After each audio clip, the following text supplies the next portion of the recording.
देश में कोरोना की रफ्तार घटी है, लेकिन तीसरी लहर का डर लगातार बना हुआ है। आशंका इस बात की है कि तीसरी लहर बच्चों को अपना शिकार बना सकती है। बच्चों में कोरोना का खतरा कितना बड़ा है, कैसे बच्चों को कोरोना से बचा सकते हैं, और अगर बच्चे कोरोना की चपेट में आ जाएं तो उनका ध्यान कैसे रखना है, इन सभी सवालों का जवाब आज आपको मिलेगा। बच्चों में कोरोना के खतरे से जुड़े हर सवाल के जवाब के साथ हमारे साथ मौजूद हैं senior paediatrician doctor Ashok Gupta और डॉक्टर सुमित चक्रवर्ती। आप दोनों का बहुत बहुत स्वागत है न्यूज 18 इंडिया में। डॉक्टर सुमित, मेरा पहला सवाल आपसे है कि क्या तीसरी लहर में बच्चे कोरोना के निशाने पर ज्यादा होंगे? ऐसा है कि बच्चे तो फर्स्ट वेव ट्रेंड देखें, फर्स्ट वेव का जो था 2% था, सेकेंड वेव में 12% बच्चे इफेक्टिव हुए, थर्ड वेव में और ज्यादा होंगे। जितना बच्चे बाहर निकलेंगे, एक्सपोज होंगे, उनको उतना ज्यादा chances of having COVID infection होगा। ऐसा नहीं है कि थर्ड वेव में वायरस स्पेसिफिकली बच्चों पर अटैक करेगी। It is going to attack everyone, जो उसके सामने आएगा उसको इन्फेक्शन करेगी। सिर्फ ये है कि हम बड़े एडल्ट जो हैं 18 एंड अबव को हम वैक्सीनेट कर चुके होंगे, तो वो रिलेटिवली सेफ होंगे। बच्चे ससेप्टेबल होस्ट रहेंगे, वायरस ने तो नहीं अटैक करना है, तो जो उनको ससेप्टेबल होस्ट दिखेगा वायरस को, उसको वो पकड़ लेंगे। इसलिए बच्चों में डेफिनेटली वी एंटिसिपेट कि ज्यादा चांसेस हैं कि बच्चे ज्यादा पकड़ में आएंगे नेक्स्ट वेव में। ठीक है डॉक्टर अशोक, मेरा अगला सवाल आपसे है और जम्मू से हमारे दर्शक ने ये सवाल आपसे पूछा है।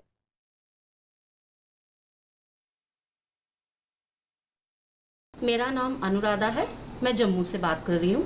मेरा बेटा 13 साल का है और जो कोरोना वायरस की थर्ड वेव जो आने वाली है वो बच्चों पे ज़्यादा अफेक्टिव होगी।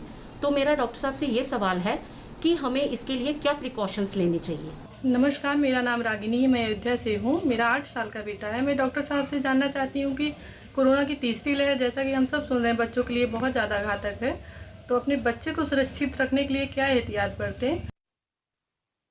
आज जैसा इन लोगों का आपका सोचना है वो बिल्कुल सही है कि आज की तारीख में ये आज हमारे दिमाग में सबकी संभावना है कि तीसरी वेव जब भी आएगी वो वेव बच्चों के लिए ज्यादा घातक होगी। और बच्चों को बचाव करने के लिए एक चीज जो समझ में सबको आई है कि बच्चों को संक्रमण अडल्ट से ही मिल सकता है, क्योंकि वो ही ज्यादा इन्फेक्टिव होते हैं। Child to child transmission quantitatively कम होता है, केवल 40% पॉसिबिलिटी होती है कि बच्चे से दूसरे बच्चे को संक्रमण हो। तो ये कि हमको अडल्ट्स को ध्यान रखना होगा कि हम अपने घर में संक्रमण लेके ना आए। कारण ये है कि अब तक जो भी स्थिति रही है लॉकडाउन में, बच्चे ही सबसे ज्यादा घरों में रहे हैं, उनकी स्कूलें बंद रही हैं, उनका मूवमेंट कम रहा है। तो आने वाले समय में भी उनका जो संक्रमण अगर होने की संभावना रहेगी वो आपके अपने परिवार के सदस्य या अपने घर में आने वाले सदस्यों से रहेगी। उन लोगों को चाहिए कि वहाँ एक अपना टीकाकरण करा के रखें ताकि उनको संक्रमण न लगे। दूसरी चीज, घर में 3 चीजों का हमेशा ध्यान रखें कि वो हाथ को बराबर सैनिटाइज करें, या वो सारी सरफेसेस जहाँ हाथ छूना बार-बार पड़ता है उस एरिया को या उस सरफेस को सैनिटाइज करके रखें। तीसरी चीज, बच्चों अपना मास्क का उपयोग करें, और साथ ही साथ सेफ डिस्टेंसेस जब भी कभी बाहर जाएं तो लोगों से बराबर एक सेफ डिस्टेंस मेंटेन करें ताकि वो संक्रमित ना हो, और जी, संक्रमित नहीं होंगे तो घर में संक्रमण नहीं लाएंगे। इसके अलावा आप चाहेंगे कि आपको बच्चों को एक तो पोषण अच्छा दें, खास तौर से ये है कि उनको ताज़ा फल और ताज़ा सब्जियाँ ज़रूर खिलाएँ, और उनको फिजिकल एक्टिविटी यानी कि एक्सरसाइज की तरफ प्रमोट करें ताकि उनकी इम्यूनिटी बेहतर रहेगी। तो एक तरफ तो आप ये कोशिश करेंगे कि संक्रमण घर के अंदर ना लेके आएँ। दूसरी चीज़, उनकी इम्यूनिटी बढ़ाएँ, और तीसरी चीज़, उनको तनाव से दूर रखें। उनको कोई ऐसी इन्फॉर्मेशन जो कि साइंटिफिकली सही नहीं है उससे दूर रखें, और बहुत सी बार हो सकता है कि साइंटिफिकली सही भी हो पर वो आपके घर में तनाव पैदा करती हो, तो ऐसी चीजें बच्चों को न बताएं। ठीक है, इन और बातों का बहुत ध्यान जितना भी रखना आप होगा। अब मेरा डॉक्टर सुमित से अगला सवाल है। डॉक्टर सुमित, किन बच्चों को कोरोना का खतरा सबसे ज्यादा है? मैडम, कोरोना तो सबको होगा। फॉर्चुनेटली अभी तक जो हमने केसेस देखे हैं, बच्चों में बहुत माइल्ड है। ऐसा कुछ नहीं है किसी बच्चे को खतरा ज्यादा है, किसी को कम है। जो बच्चे क्रॉनिक इलनेस वाले हैं, जिनकी इम्यूनिटी कम है, किडनी की प्रॉब्लम है, डायबिटीज है, हार्ट की प्रॉब्लम है, वो बच्चे डेफिनेटली एट रिस्क ज्यादा होते हैं कि उनको ज्यादा सीरियस होगी बीमारी। बट अदरवाइज ये ना बड़ी मिस्टीरियस वायरस है, तो इसका कोई पता नहीं है किस बच्चे को सीरियस करेगी, किसको नहीं करेगी, पहली बात। लेकिन अगर मैं बात करूं इस वेव की, फॉर्चुनेटली हमारे पास जो भी केसेस आए हैं बहुत ही माइल्ड हुए हैं। That is a very fortunate part. As a paediatrician मैं बहुत धन्य करता हूँ, भगवान का धन्यवाद करता हूँ कि बच्चों में केसेस बहुत माइल्ड आए हैं। ठीक है डॉक्टर अशोक, एक दर्शक आपसे सवाल पूछ रहे हैं। नमस्कार, मेरा नाम अर्चना सिंह है। मैं मुरादाबाद से जीके पब्लिक स्कूल की प्रिंसिपल हूँ और मैं आपसे जानना चाहती हूँ, मेरा सवाल है कि जो कोविड की थर्ड लहर की बात की जा रही है जो बच्चों के लिए हानिकारक है, तो हम पूछना चाहेंगे कि बच्चों को तो नॉर्मली खांसी, जुकाम, नज़ला होता ही है, तो हम कैसे आइडेंटिफाई करेंगे कि ये कोविड के कोई लक्षण हैं या नॉर्मली जैसे खांसी, जुकाम, फ्लू या कुछ ऐसा है? ये है कि जो लक्षण जो कोविड को इंडिकेट करेंगे उसमें बहुत बदलाव आया है।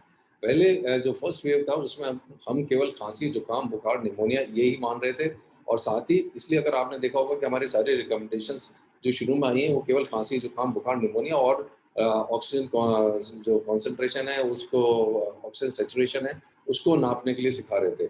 अब क्या है कि जैसे ये सेकंड वेव आई है तो इसमें मुख्यतः पेट के लक्षण यानी कि पेट में दर्द होना या दस्त में खून आना या लिवर के लक्षण है जैसे पीलिया होना या बच्चों में हार्ट डिसऑर्डर स्पेशली जो मल्टी सिस्टम इन्फ्लेमेटरी सिंड्रोम देखने को मिल रहा है उसमें बच्चों में दिल में खराबी आना, ब्लड प्रेशर गिरना, बेहोशी आना या कभी कभी हेमरेजेस होना या कोएगुलोपैथी होना भी देखा जा रहा है। तो ये है कि आने वाले टाइम पे जो आएंगे लक्षण वो वैराइड हैं, इसलिए आप और पहली चीज दूसरी चीज जो सबसे ज्यादा इस फेज में देखने को मिल रही है अनएक्सप्लेन्ड फीवर, मतलब बच्चे के अंदर बुखार है और वो बुखार रुक ही नहीं रहा, 5 दिन हो गए, 10 दिन हो गए, उनके इन्वेस्टिगेशंस में भी कोई डेफिनेट पॉजिटिविटी नहीं आ रही है और इसलिए अगर लंबा बुखार चल रहा हो या बच्चे को बुखार के साथ ऐसे लक्षण हो जिसमें कि पेट में दर्द होने के साथ दस्त में खून आ रहा हो या पीलिया हो रहा हो या बेहोशी आ रही हो या सांस तेज चल रहा हो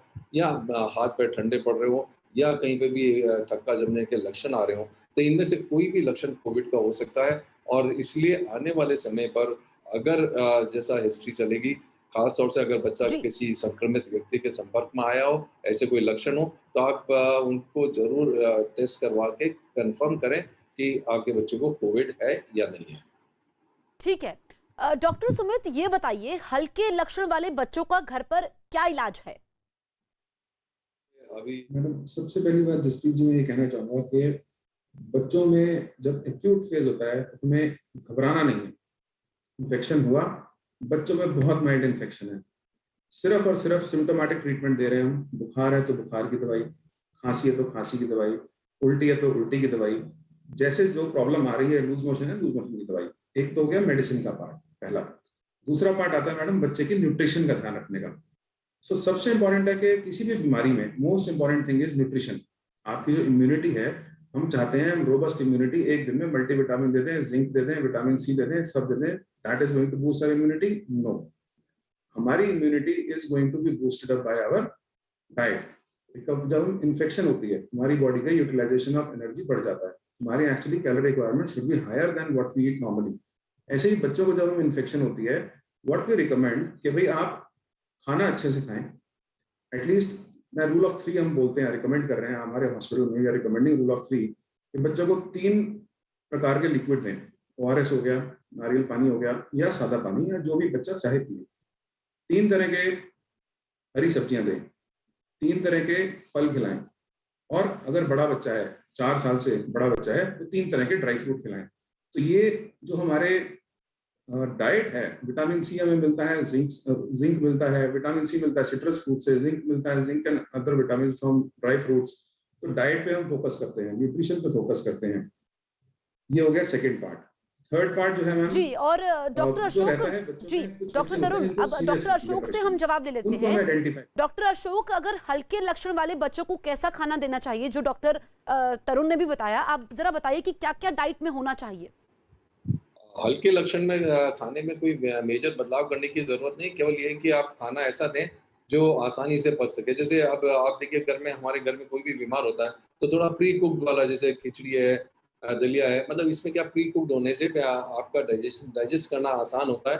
और साथ ही जो महत्वपूर्ण बात है कि इम्यूनिटी बढ़ाने के लिए हमको बच्चों को ताज़ा फल देने ज़रूरी है और ताज़ा सब्जियां देनी ज़रूरी है और हरी सब्जियां देनी ज़रूरी है, और वो सब ऐसा खाना होना चाहिए जो हमेशा ताज़ा बना हुआ हो। बाकी ऐसा कोई विशेष अलग से न्यूट्रिशन वाला कंपोनेंट नहीं है।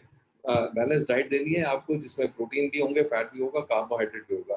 तो एक बैलेंस डाइट देने की ज़रूरत है। ठीक है डॉक्टर सुमित, अहमदाबाद से कविता शर्मा का हमारे लिए आपके लिए सवाल है, जरा वो सवाल सुन लेते हैं। मेरा नाम कविता शर्मा है। मैं अहमदाबाद की रहने वाली हूँ। मेरा 14 साल का एक बेटा है। मैं डॉक्टर से सवाल है कि उसे कोरोना हुआ था, वो एसिम्प्टोमेटिक था। मैं ये जानना चाहती हूँ कि मुझे क्या प्रिकॉशंस लेने चाहिए। अगर हमारा बच्चा एसिम्प्टोमेटिक है तो हमें एज सच कोई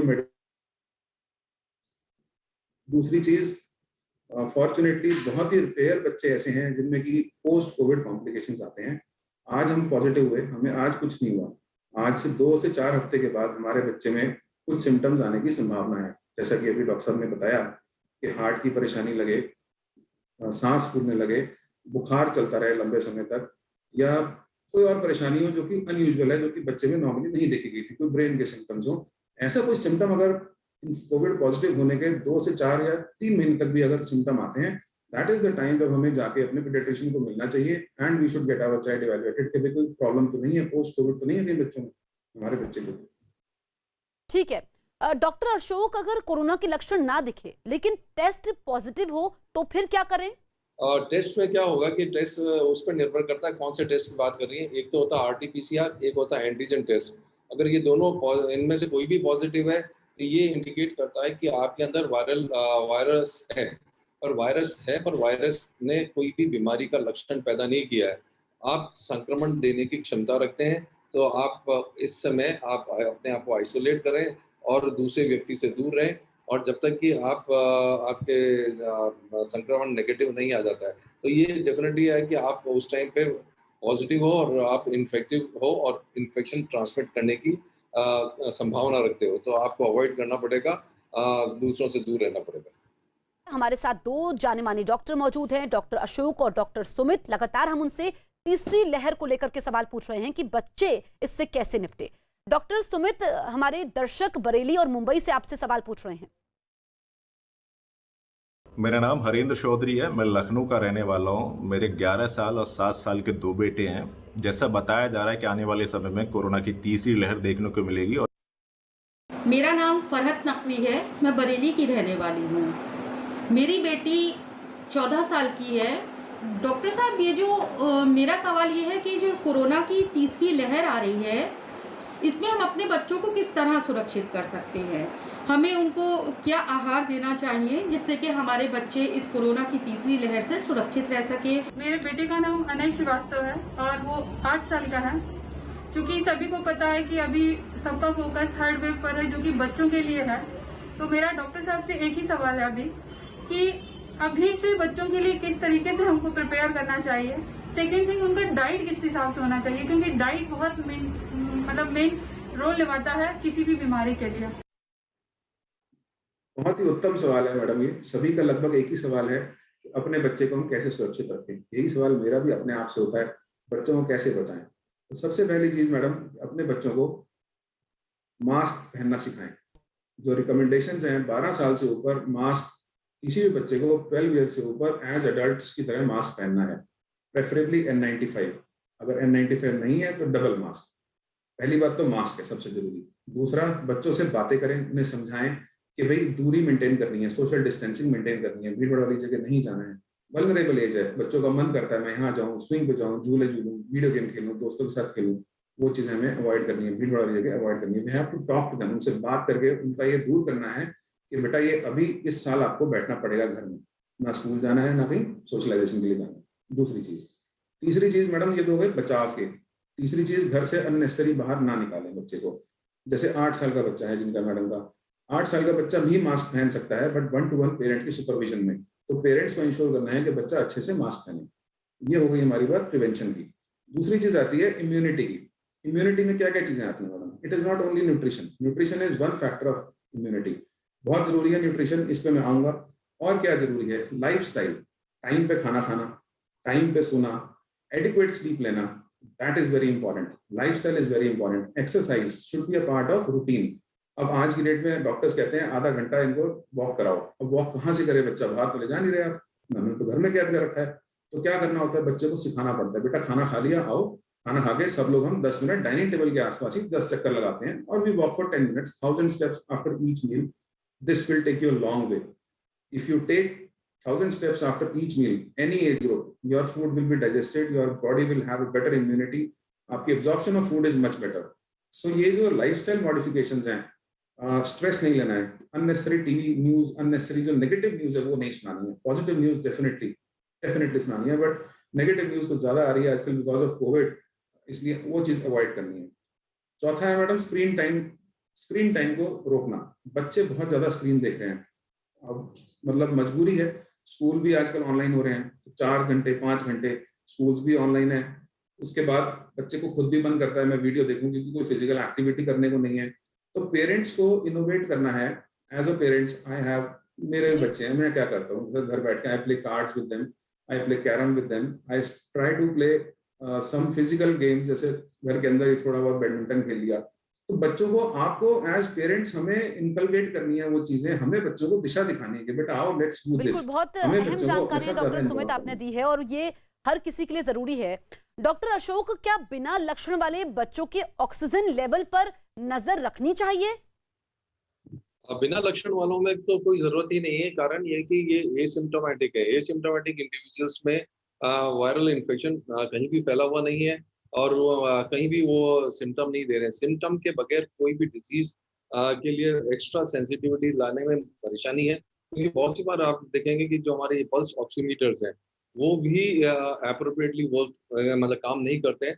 और अगर आप कोई गलती से गलत रीडिंग देख लेंगे तो एक अननेसेसरी चिंता का विषय बनेगा। तो आप जो भी क्या बोलते हैं, आपके सांस की तकलीफ के लिए जो देख रहे हैं ऑक्सीजन सैचुरेशन, वो जरूरत नहीं है। आपको केवल अपने लक्षणों को मॉनिटर करना है कि अगर आपको ये जो कोविड टेस्ट पॉजिटिव आया है उसके साथ साथ आपको कोई बुखार आ रहा है, खांसी हो रही है, सांस में तकलीफ हो रही है, या पेट में गड़बड़ हो रही है, या आपको कोई नीले या चकत्ते जैसे कहीं शरीर पर नजर आ रहे हैं, या आपके हाथ पैरों में कोई ठंडा की आंकड़न आ रही है, लक्षण हुए बगैर इसके लिए आगे बढ़ने की जरूरत नहीं है। वो यही रहा आज की तारीख में। काफी लोगों को मैं ये देख रहा हूँ कि उनके लक्षण तो है नहीं, हर तीसरे दिन चौथे दिन जाके अपना कोविड टेस्ट करा लेते हैं। ऐसे देखते हैं कि कहीं मेरे कोविड तो नहीं लग गया, क्योंकि कोविड लग गया है पर अगर आपके अंदर कोई लक्षण नहीं है ठीक है, तो ये सावधानियां बरतनी होगी। डॉक्टर सुमित, मेरा आपसे सवाल है कि दिल और फेफड़े की बीमारी से जूझ रहे बच्चों को कोरोना से कैसे बचाया जाए?